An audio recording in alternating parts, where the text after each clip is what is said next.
Ya, kawan itu kan turun kerpi di semua, tidak ano, tidak apa itu kerpi. Kalau begini,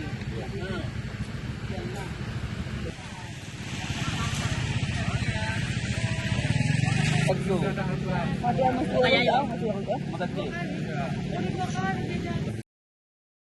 Syederalun mobil merek Mitsubishi L300 bernomor polisi BL8431CB warna hitam yang bermuatan sayur-sayuran terperosok ke jurang di Jalan Nasional Tapak Tuan Subulus Salam, tepatnya di Gunung Lok Rukam, Kecamatan Tapak Tuan, Aceh Selatan, pada Kamis 24 Juli 2025 sekira pukul 5.30 waktu Indonesia bagian Barat. Kapolres Aceh Selatan AKBP Riki Fadliansyah melalui Kasat Lantas Ibtu Irawan mengatakan bahwa pengemudi berinisial RA dan penumpang MR tersebut berasal dari Gampung Matai, Blangpidi, Abdia.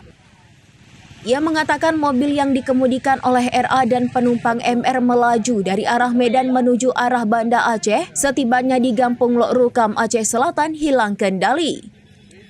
Tiba-tiba hilang kendali dan terperosok ke dalam jurang sedalam 20 meter dari badan jalan setelah kecelakaan korban dibawa oleh masyarakat setempat ke RSUD Yulidin Awai Tapak Tuan. Lebih lanjut, kata Ibtu Irawan, pengendara dan penumpang mobil Mitsubishi L300 setelah kecelakaan mengalami luka ringan. RA mengalami luka lecet pada siku sebelah kanan dan MR mengalami luka lecet pada kaki sebelah kanan.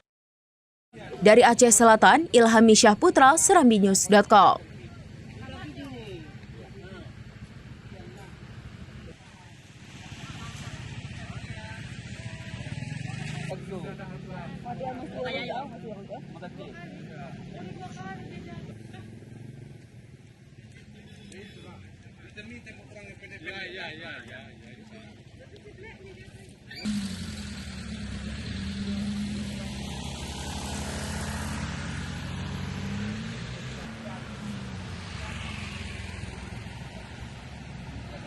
Download Tribun X sekarang, menghadirkan lokal menjadi Indonesia.